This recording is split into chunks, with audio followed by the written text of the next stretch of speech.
Bonjour, aujourd'hui je vais partager avec vous le travail qui a été fait avec le club pilote des processus, donc entre le club Lean Six Sigma France et le club pilote des processus, pour mieux expliciter les interactions et la coordination entre le pilote de processus, les chefs de projet, on va dire en grand aussi les acteurs d'un programme d'excellence opérationnelle et aussi finalement les managers opérationnels, hein. Donc on voit qu'on a l'équipe d'excellence opérationnelle qui va travailler sur l'amélioration et d'un point de vue organisation, on a des départements avec des responsables, des managers qui sont responsables et aussi d'un point de vue horizontal, si, lorsque l'entreprise met en place un pilotage par le processus, des propriétaires de processus.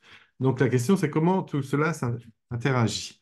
Et il y a différents temps, en fait, dans cette interaction. Lorsqu'on est dans un programme d'excellence opérationnelle, on a un premier temps, une première phase qui est d'identifier toutes les opportunités d'amélioration.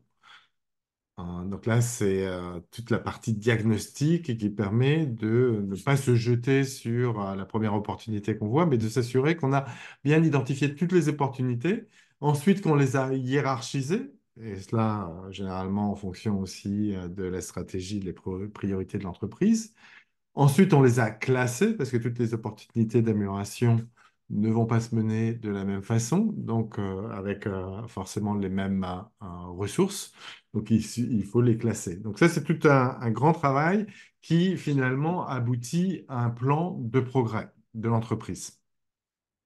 Le deuxième temps, ça va être de mettre en place ces améliorations, mettre en place ce plan de progrès, donc d'exécuter tous les projets ou tous les événements, les ateliers, les Kaizen que l'on veut faire pour obtenir les progrès que l'on recherche, qui sont inscrits dans le plan de progrès. Le troisième temps, ça va être de pérenniser, parce qu'on sait très bien que améliorer, c'est bien, mais si on n'a pas ancré, si on n'a pas pérennisé, si on n'a pas développé des nouvelles habitudes et pris le temps nécessaire pour que les anciennes habitudes se transforment en nouvelles habitudes, eh bien, on risque de ne pas finalement euh, garder les gains très longtemps. Et puis, le dernier temps, qui est finalement un temps permanent, parce que ça, on doit le faire en permanence, c'est de gérer l'amélioration au quotidien. Donc, c'est d'identifier en permanence les erreurs qui peuvent se faire, donc de regarder la performance, de constater les dérives, d'essayer de comprendre ce qui se passe à chaque fois qu'on a une dérive et de décider d'une action, qui peut être un projet ou un atelier ou finalement la mise en place d'une solution si elle est évidente, mais en tout cas un suivi au quotidien de l'amélioration, donc une logique de l'amélioration continue. Donc la question qui se passe par rapport qui se pose par rapport à ces différents temps, c'est de comprendre comment tout ça s'articule et comment les différents acteurs se coordonnent. Donc, on voit qu'on a un mode projet ou un mode atelier. De toute façon, ce sera entre à peu près les mêmes acteurs. On a un sponsor, on a soit un animateur d'atelier, soit un chef de projet. Et puis, on a une équipe qui fait partie du projet ou qui fait partie de l'atelier. Donc ça, c'est la partie excellence opérationnelle qui, toutes ces personnes, ou tous ces acteurs vont s'articuler avec l'organisation telle qu'elle est structurée, donc avec des directeurs, des managers, donc des responsables de département, donc l'organigramme de l'entreprise. Et puis, si justement on est dans une logique de pilotage par le processus, on a aussi des responsables transverses qui, eux, vont être responsables d'un processus de bout en bout, donc de tout ce qui se passe depuis l'événement qui finalement va provoquer le début du processus, enclencher le démarrage du processus, jusqu'au résultat final qui est généralement va vers un client interne ou externe. Et là, c'est sous le leadership de la direction générale, hein, le pilote de processus, généralement, sont rattachés à la direction générale. Et on peut dire que pour eux, les acteurs, pour un pilote de processus, eh bien, ce sont toutes les personnes qui travaillent sur ce processus, indépendamment des départements, puisqu'un processus peut traverser oui, plusieurs départements. Donc, vous voyez que ça fait quand même pas mal d'interactions et de coordination à gérer entre ces différents acteurs.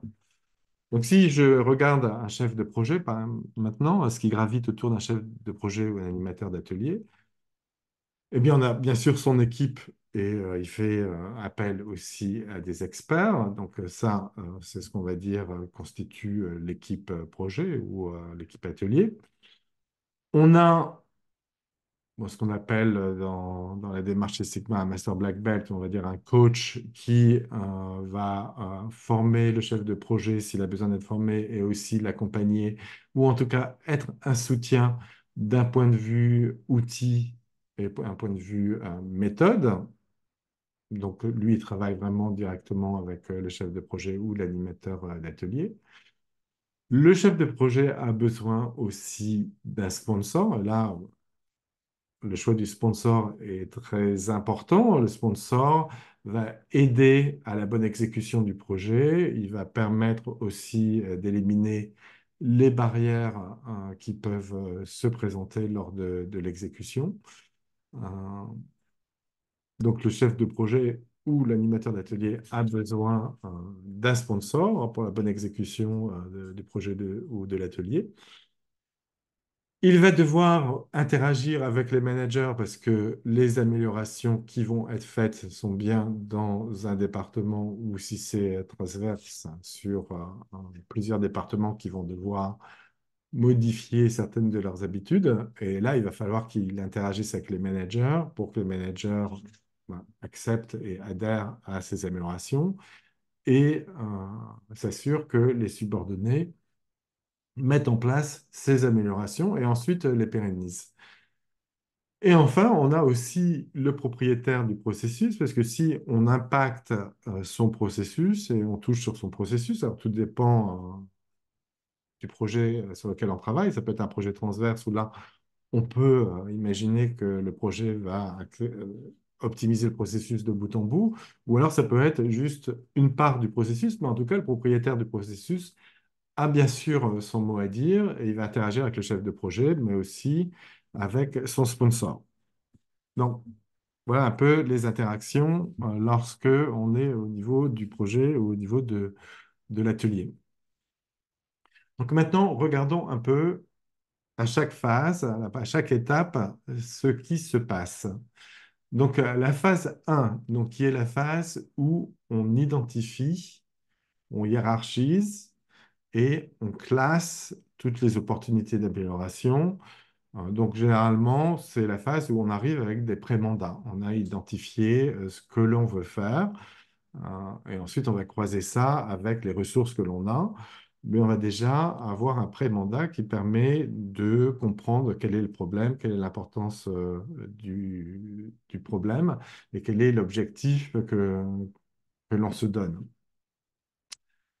Donc, ici, on a le CODIR, qui a bien sûr l'autorité pour approuver l'établissement du plan de progrès. Parce que là, lorsqu'on est dans ce temps-là, on est dans l'établissement d'un plan de progrès, donc c'est sous l'autorité, bien sûr, du CODIR.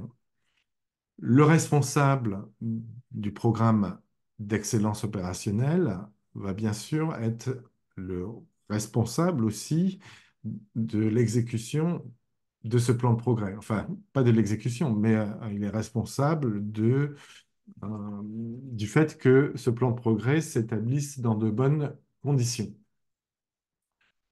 Le MBP, donc le référent méthodologique, va être là en support pour aider que ce plan de progrès, lorsqu'on trie, qu'on choisit les projets, qu'on les hiérarchise, qu'on suive des bonnes méthodes pour le faire, donc une matrice de hiérarchisation, ou aussi s'assurer que on choisit la bonne méthode par rapport aux problèmes que l'on a. Donc ça, c'est le référent méthodologique qui va pouvoir aider. Le chef de projet, dans ce cas, il n'est pas, ou l'animateur d'atelier ne sont pas encore nommés. Ils sont peut-être pressentis, donc on peut les informer à cette phase-là, mais ils ne sont pas acteurs dans l'établissement du plan de progrès. Le pilote d'un domaine du processus, lui, va être aussi responsable que le responsable d'excellence opérationnelle de s'assurer que ce plan de progrès est bien établi, surtout dans son domaine de processus. Bon, le responsable d'excellence opérationnelle, lui, il est responsable sur le périmètre de toute l'entreprise, alors que le pilote d'un domaine de processus va être responsable sur, bien sûr, le domaine de son processus, que le plan de progrès dans son domaine de processus est correctement établi. Le propriétaire du processus, bien sûr, est consulté et participe activement à l'élaboration de ce plan, tout comme les managers qui sont impactés aussi par le processus et qui ont leur mot à dire sur, bien sûr, quels sont les problèmes qu'ils ont, donc que ce soit le propriétaire ou les managers, sur l'identification. Ils ont aussi leur mot à dire et bien sûr, ils sont activement consultés. Donc voilà sur la première partie hein, qui est l'établissement du plan de projet. Donc là, on voit que ceux qui sont vraiment responsables de ce plan de progrès, c'est le responsable de l'excellence opérationnelle pour l'ensemble de l'entreprise. Et puis, lorsqu'on a une organisation transverse, il va s'appuyer sur tous les responsables de domaine de processus pour qu'ils établissent le plan de progrès sur leur partie. Et s'il n'y a pas de responsable de domaine de processus, directement sur les propriétaire de processus. Deuxième phase. Donc là, on est dans la phase de mettre en œuvre le plan de progrès, donc d'exécuter des projets, d'exécuter des ateliers, toute la partie donc exécution. Et là, le CODIR maintenant n'est plus l'autorité qui doit approuver le travail, il doit être informé et il doit suivre la mise en place de ce plan de projet, tout comme le responsable d'excellence opérationnelle.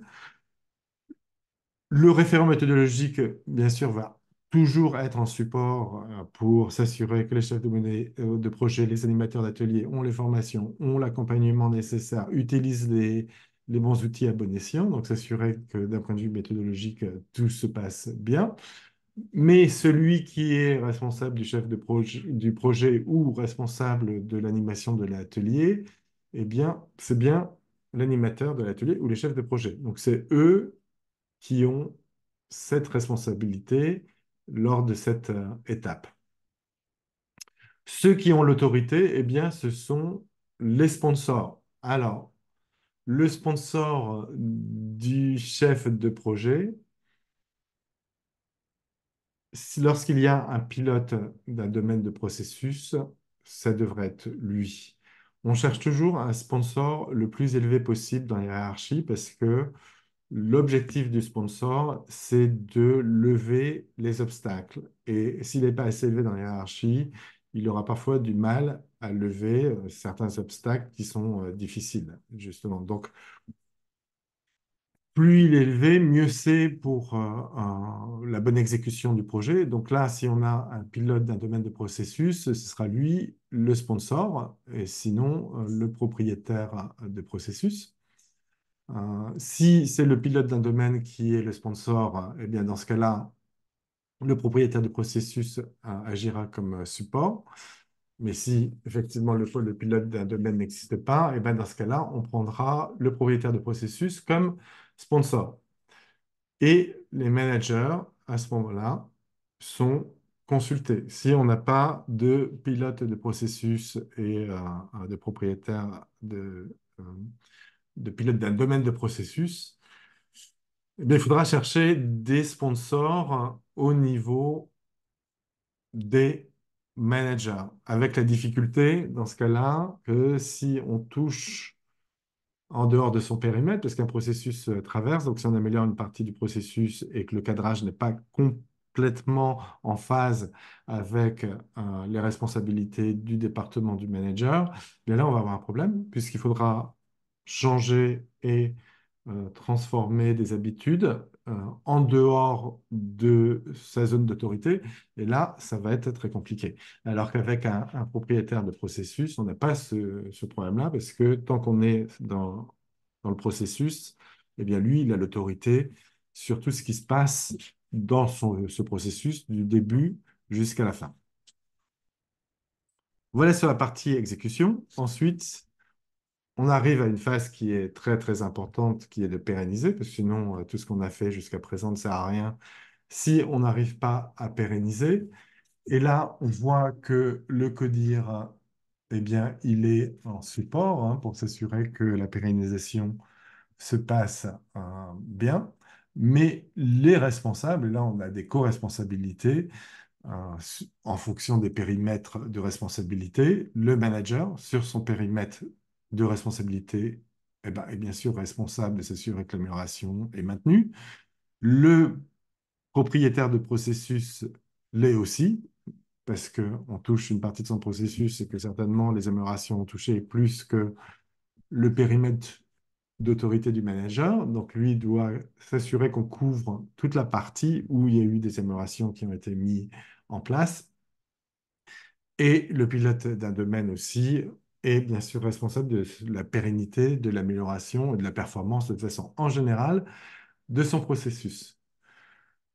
Le référent méthodologique est toujours là en support. Donc, bien sûr, il y a aussi des outils pour s'assurer qu'on arrive à pérenniser. Si les managers ont des difficultés sur l'utilisation de certains outils, sur les cartes de contrôle, ou s'ils veulent connaître des bonnes pratiques, eh bien, ils ont le référent méthodologique comme support.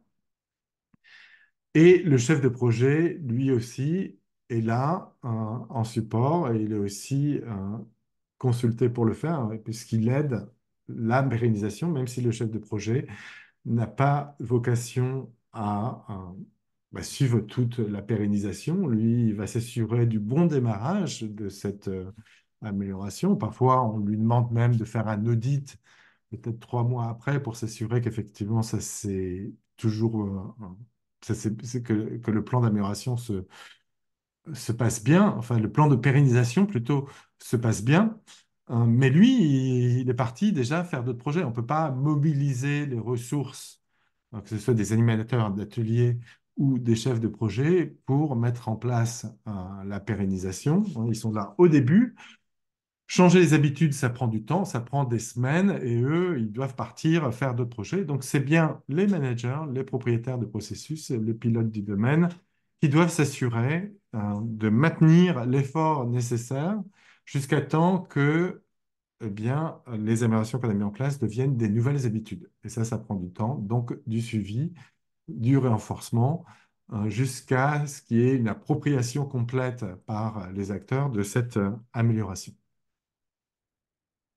Dernière étape qui est celle de, on va dire, l'amélioration continue. Donc, je ne pourrais pas dire dernière étape parce que finalement, c'est une étape constante qui se passe, c'est une dynamique permanente dans l'entreprise de s'assurer que on détecte les erreurs, qu'on en parle, qu'on comprenne quelles sont les causes de ces erreurs, qu'on décide d'actions pour qu'elles ne se reproduisent pas.